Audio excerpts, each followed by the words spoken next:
Oh, it's not fast. It's not fast at all. Because I'm trying to get onto the highway. Oh wow, you can sit really low. Oh wow. I just pulled off at this Circle K store here with some chargers, and I noticed some cool cars being displayed outside the Circle K store. And it was the Ford Capri, the Ford Puma E-Gen and the Ford F-150 Lightning. 3 of the cars that Ford really tries to push in Norway to sell them to consumers. And they are doing test drives. So now my plan is to go over there and ask for a test drive and see if I can drive at least the Puma E-Gen and maybe the F-150 Lightning and maybe even the Ford Capri. So join me as I jump in some cars and test them on the Norwegian highway.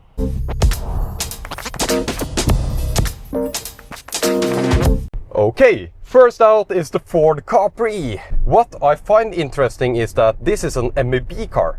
And if you know me from the Auto Spec reviews video on the Ford Explorer EV, that's also an MEB car. So let's try to find the differences, because they seem very, very similar in terms of driving from my first impressions there.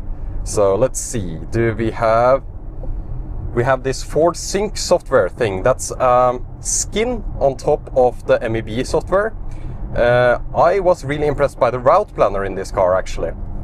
The only problem with this car is probably the price in Norway. It's a little bit expensive because the main competitor Tesla has really decreased their pricing in Norway. So driving profile sport. This is a sporty car, so we want to have it in sport like that. And air conditioning a little bit lower. Actually, it's fine there, I think. And let's see if this is a fast car. So it's built on the MEB platform. You have all the newest MEB tech. So you have the AP550 motor, and you know me, I actually like MEB cars. I think MEB cars are amazing.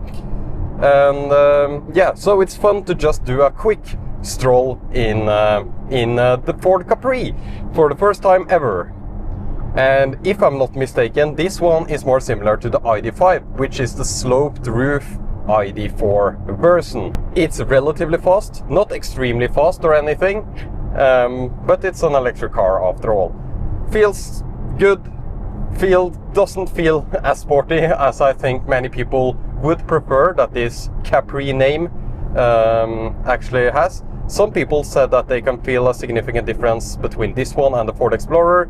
Again, sister cars on the MEB platform, made at the Ford factory in Cologne or Köln in Germany. And yeah, this is a 400 volt car. It charges pretty okay. Actually, it charges, I would say, significantly better than Tesla's, which is plus, but it's not as efficient. The Ford Capri is probably more efficient than the Explorer due to the size. That would be my guess at least. But again, very limited time with this car. I have like 10 minutes before we jump in the next car. So this will just be my raw first impressions of the Ford Capri. The yellow color is awesome. I would get the yellow color on this one. Actually, it looks pretty great. It looks better than any MEB cars in my opinion. And that's also the case for the Explorer. It looks like a SUV, even though it's actually smaller than the ID.4, which is insane. And only having highway driving with traffic isn't the best for testing cars, but I will turn around in a roundabout and then I'll push the car a little bit. So again, the comfort is nice. I came right out of a Juniper Model Y, and honestly this car feels very similar, if not, it's not better. It's more road noise in this car than in the Juniper. But I think the suspension is quite similar, I would say. But the throttle mapping in MEB cars is way different than in Teslas, and you don't get the immediate response. It's more slowed down, it's more subdued, and actually we'll not take this exit, we'll take the next one. They said 5 to 10 minutes, so 15 minutes should be good, right? And here we have the warnings. I think this is the area where you... Actually, I can't remember how you turn off the speed limit warnings. But of course, we would never exceed the speed limit anyway, so it's fine. Other things that I notice is that the interior quality is not that great. So lots of hard plastics, like you can see. This is actually a fake leather material. This as well, but it doesn't feel that great. And on the door card here, we have a lot of hard plastics. So yeah, not very impressed with the interior, but the ride is great. I like MEB cars. I like how they ride. They are not as sporty as, for example, Tesla. It's not that direct and road feel as Tesla, but they have their own MEB style that many people, including me, like. I can appreciate a different style, really. So I personally have no issues with the MEB cars in terms of driving. They should have more power. This car should have like 400 horsepower to be competitive, and it doesn't. It has like 286 horsepower in the rear and then a small tiny motor in the front. 310 horsepower in total, I think. I can't remember exactly, but 250 kilowatts I think is the total output power of this car. 210 in the rear with the AP550 motor and 40 kilowatts in the front with the Magna induction motor.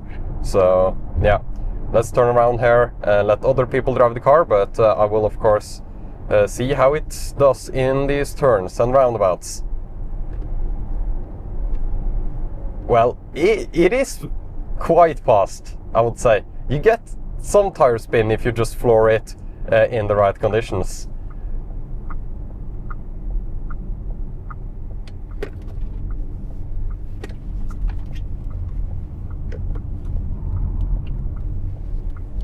Okay, yeah, it's sporty. It's definitely sporty, but it doesn't feel too different from the other MEB cars. Okay, up to highway speed.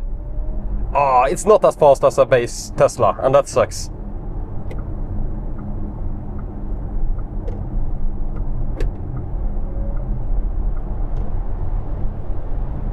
Anyway, great comfort. It has great, what should I say? Driver assistant features in this car is great. It's actually one of my favorite driver assistance systems from like a basic standpoint, just lane holding. I can't remember how we activate it. Is it like this?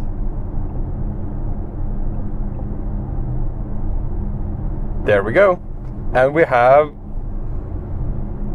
lane centering, and it's the Volkswagen Travel Assist system. It's very easy to kick out. It's not as confident and doesn't hold on to the steering wheel like the autopilot system, like the Seeker system. But I like it. It's a good system, and you can place yourself in the lane where you want to be. If you want to be left or right in the lane, you can just push the car and it'll kind of hold itself there. Right now I'm holding myself to the outer edge here. If someone is passing, it's more comfortable to just stay here, and that's a nice thing about the Travel Assist system. It doesn't have any phantom braking that I have experienced. I actually like the Volkswagen Travel Assist system, and this car, as like a package, great package. It's just a little bit expensive compared to other cars. This one should be either they should upgrade the interior significantly, or it should be way cheaper than it is. So overall, very happy with the Ford Capri. The seats look very cool. It's kind of like cloth seats, but they look very retro and cool. I like the seats. Overall a cool car, cool offering from Ford. Of course, they have major constraints creating electric cars for the European market. There are so many constraints, and at least they did something cool out of it. And yeah, you can also move this screen, which is exactly the same as the Ford Explorer. Everything here is very similar to the Ford Explorer. Some people do say that, okay, it's so similar to the Ford Explorer. I heard some people say that the suspension is way different. I don't feel too much difference driving this car. It's a little bit more lower to the ground, I think. And so if you like a more sporty, yeah, you can sit, oh wow, you can sit really low. Oh wow, okay, that's cool. You can sit on the ground. That's cool, actually. I love that, love that. That was not the case in the Explorer from what I remember. Oh, capacitive steering wheel, great driver assistance. I think this car is underappreciated. I just wish it was a little bit more affordable. So let's go back to the Circle K and try to drive some of the other cars.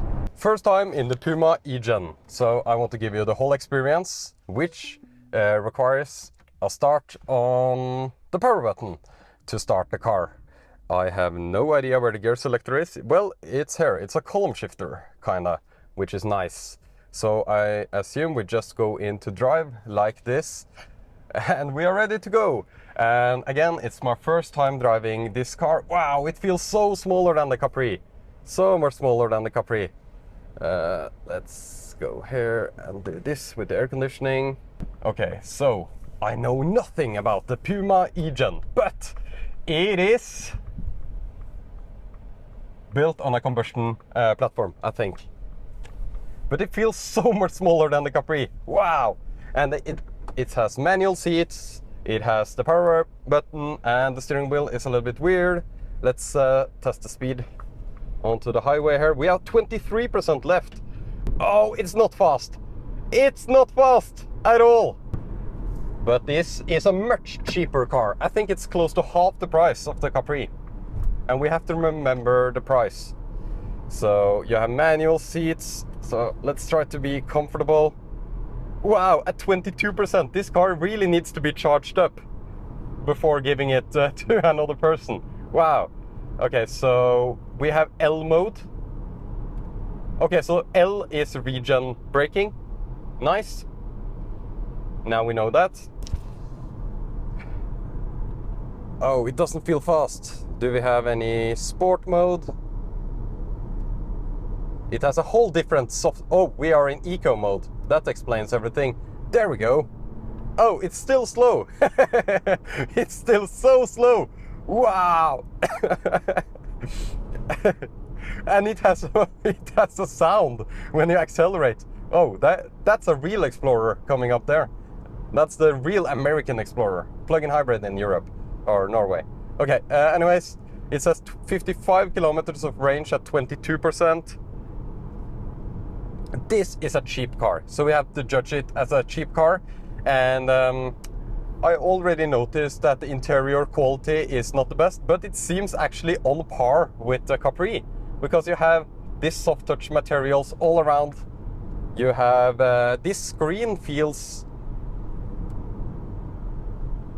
Oh wow, that's some slow software. Does it say how many kilowatts of power we have? It says the battery temperature, actually. I can't pass these people, I think, in this car without annoying people. That's insane. Oh, wow. But we have to judge it as a cheap car, cheap electric car. I know nothing about it, so let's try to figure out this car for a little bit. Okay, so I can adjust. Oh, it has manual lumbar support. That's cool. Let's try to pass these people. That's maximum speed here. Oh wow. It's not very fast, but actually the comfort is pretty nice. It feels pretty nice to drive on the road. It's not too harsh, the suspension. I'm pretty sure it's front wheel drive. Actually, I don't know, but it feels like it.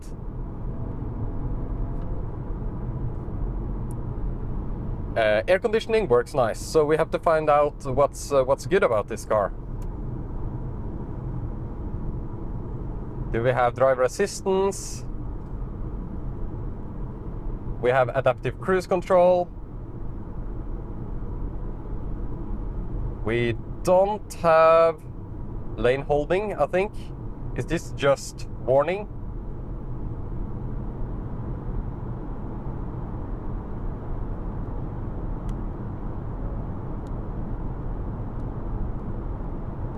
%20 left.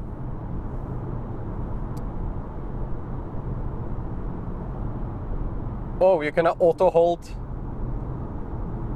You can't enable. There we go. And the system. Oh, yeah, it needed to load. Okay, so this is a very slow system. Anyways, Let's see here, do we have any other functions? It feels like lane holding, but I think it's just... We will see when this turn comes up. Let's check if it's actually real lane holding. I think I'm also part of some kind of competition here. Okay. Lots of legroom space. This console is nice. It doesn't crash into your knee, which is nice. Lots of space down here, and you have this wireless charger. And yeah, let's see if it holds me through this. It actually does. It actually holds me through this turn. That's nice. I like that. I like when we get driver assistance, or at least driver aids when you are buying a cheaper electric car.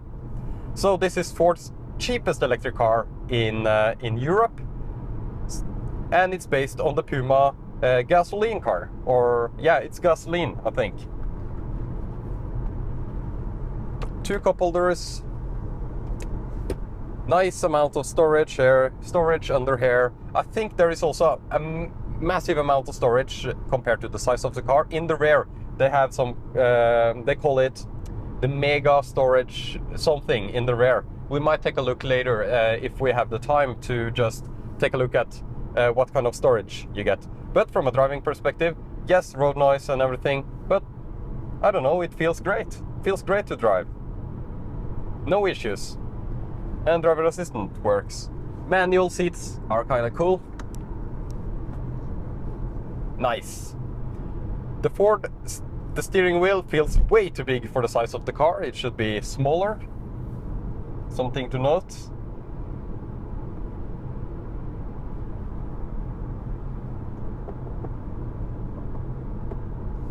And you have this like a sound bar instead of sound system, and that's a trend that I've seen on many electric cars or cars in general lately, like the EX30 and the Ford Capri that we sat in also had the sound bar thing. So let's see here. It has this motor sound or fake noise when you are in sport mode. That's quite funny. I think it's funny if you have like this car, which is a slow electric car. You have this.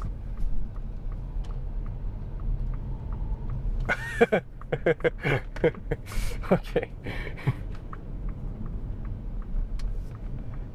Small, cheap electric car from Ford. What's there? Well, you have to kind of love this car, but I feel like they should have added a little bit more power, or maybe a more power option, because I'm trying to get onto the highway.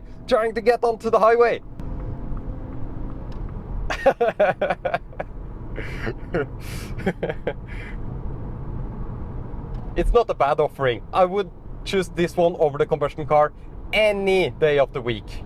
Absolutely choose the electric one, especially for a cheap car. It's probably more expensive than the gasoline one in markets where you get the gasoline one. In Norway, you don't get the gasoline one. But for example, in the UK, it's probably more expensive than the gasoline Puma, I would guess. But if you have the money to spend, I would choose the electric one any day of the week. If you have a home charging or charging available that's cheap, because it'll be cheaper to run and it'll still be fun. And we have to remember that we are at 17% state of charge, so that might limit our power a little bit. Shouldn't be too bad, but yeah. More direct steering than the Ford Capri. That's an MEB thing. You have auto hold, but not one pedal driving, I think. And you have the best shifter in the world. Amazing shifter in this car. I have to mention, amazing shifter. Just like Tesla, just like everyone that does it right has the shifter here. And you have this button for like brake mode or L mode, which I would drive in 24/7. And yeah, so it's familiar, the kind of shifting. Next up, we are going from this tiny European style electric car to the complete opposite, the Ford F-150 Lightning Lariat Launch Edition. I have driven it before, but not for Autospec. So let's see if the Ford F-150 Lightning is cool to drive in Norway, which I think it's awesome that Ford took it in here. So I hope I gave some impressions of the Ford Puma e-Gen I'm sorry I didn't have more time. I want to do a proper review, and I might do so. If you're interested, leave a comment down below. And well, see you in the Ford F-150 Lightning. Ford F-150 Lightning. So, I'm not sure if you know, but this is one of my favorite cars. Of course, it's not a car, it's a truck. I'm driving a F-150 Lightning in Norway, so this would be a quite, I would say, large moving object in Norway, but it's popular. It's popular in Norway for being what it is, a large, full-size American pickup truck. It's popular in Norway and sells pretty well.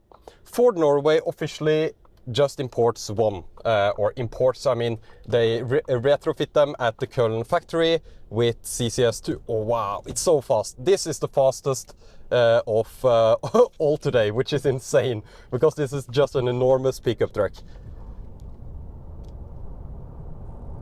So nice, so just floating to drive. It just feels like a land yacht.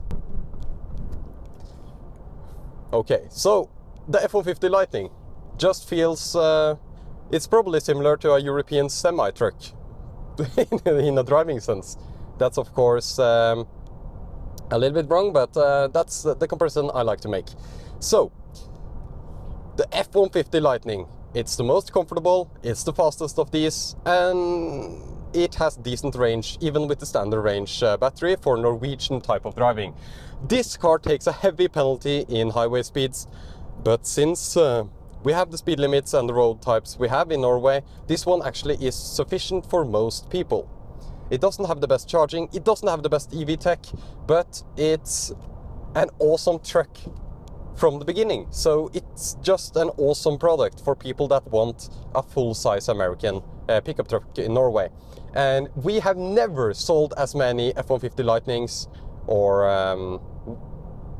I mean, we have never sold as many full-size pickup trucks in Norway as today. New records are being broken by the sales of the F-150 Lightning in Norway every day, and 2025 has been a decent year for the F-150 Lightning, considering the price and considering the type of product it is. Okay, in the US the F-Series are the most sold cars and stuff, but that's not the case in Europe and Norway. And in Norway we wouldn't buy full-size American pickups trucks unless it was for really specific purposes, aside from the F-150 Lightning here that changed everything. So now we have seen a resurgence in people buying big pickup trucks.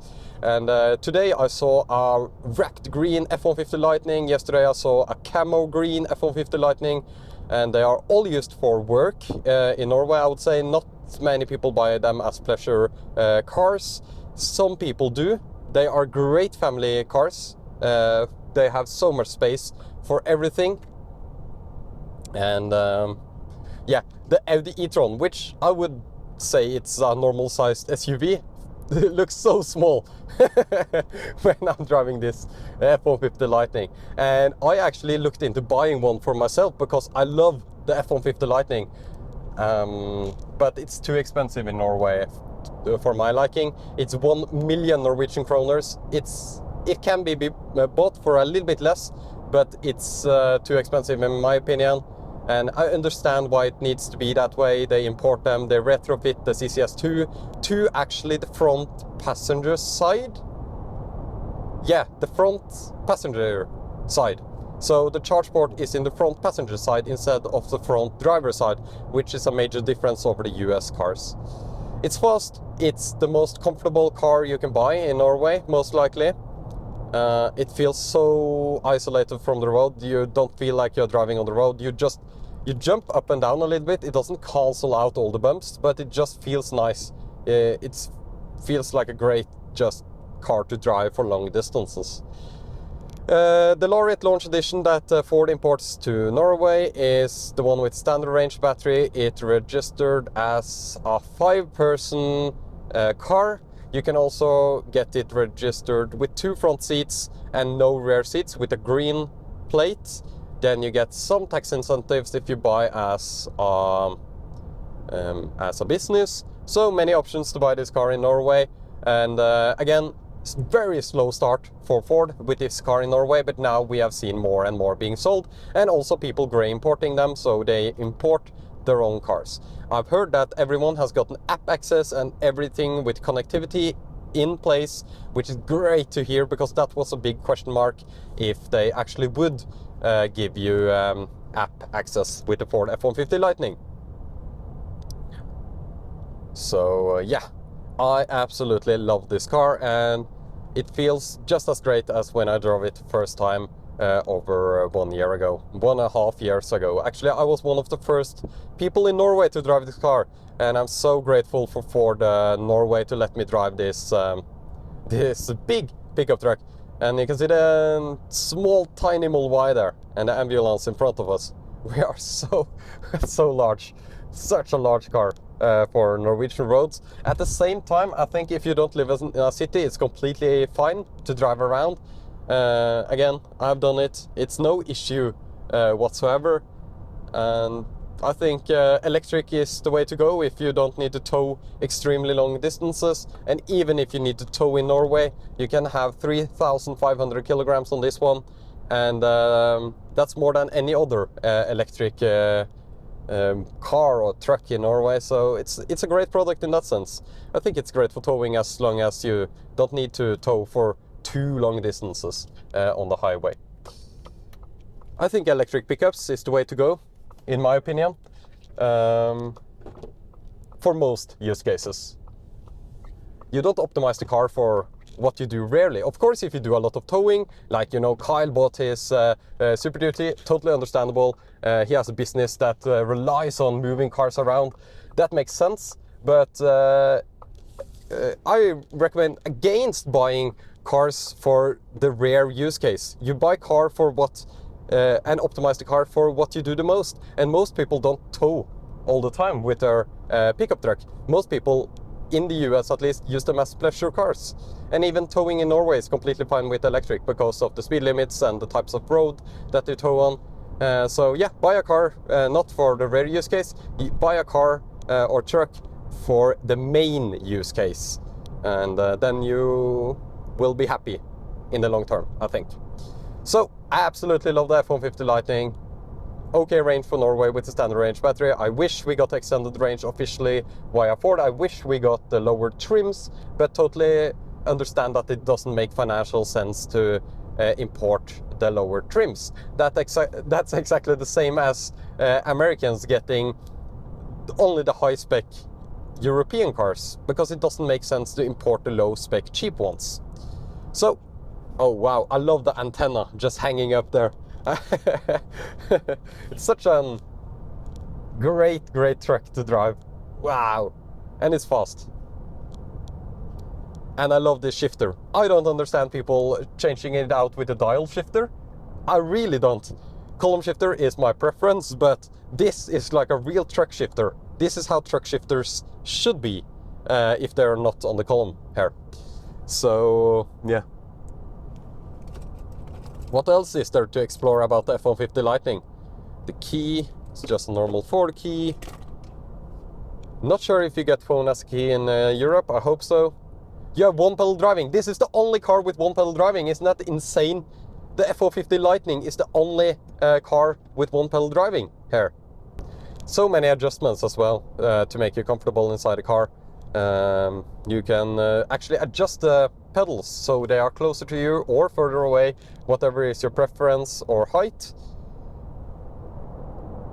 And this car definitely has the most premium interior of all the cars we have tested today. It's also more than double the price of the Ford Capri, which again is more than double the price, or exactly double the price of the Ford Puma.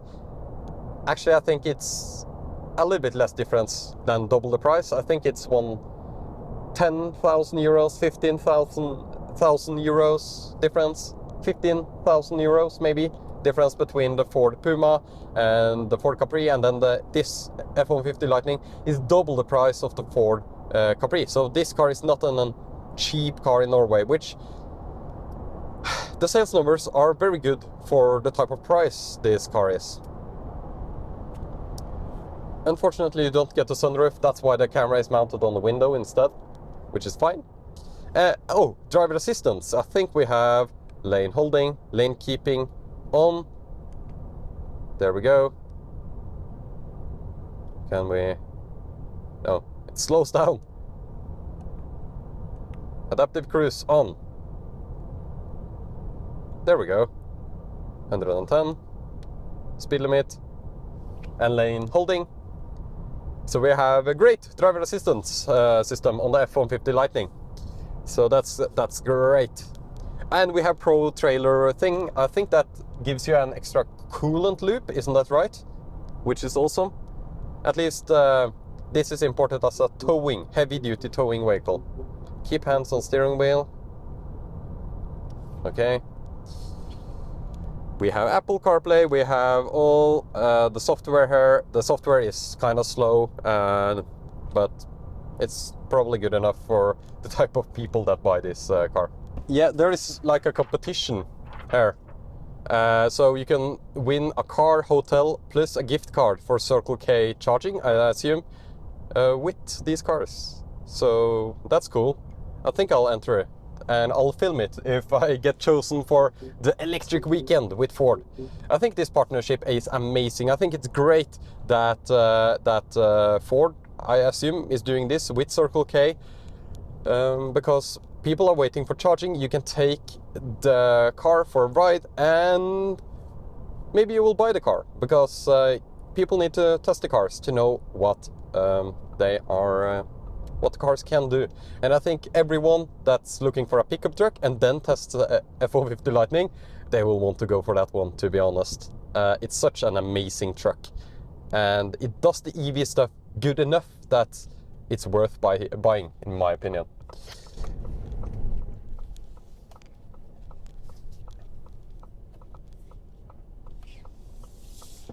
The Passat looks like a mini city car compared to this one. Interesting for sure. I hope to spend some more time with these cars, so remember to subscribe to see that.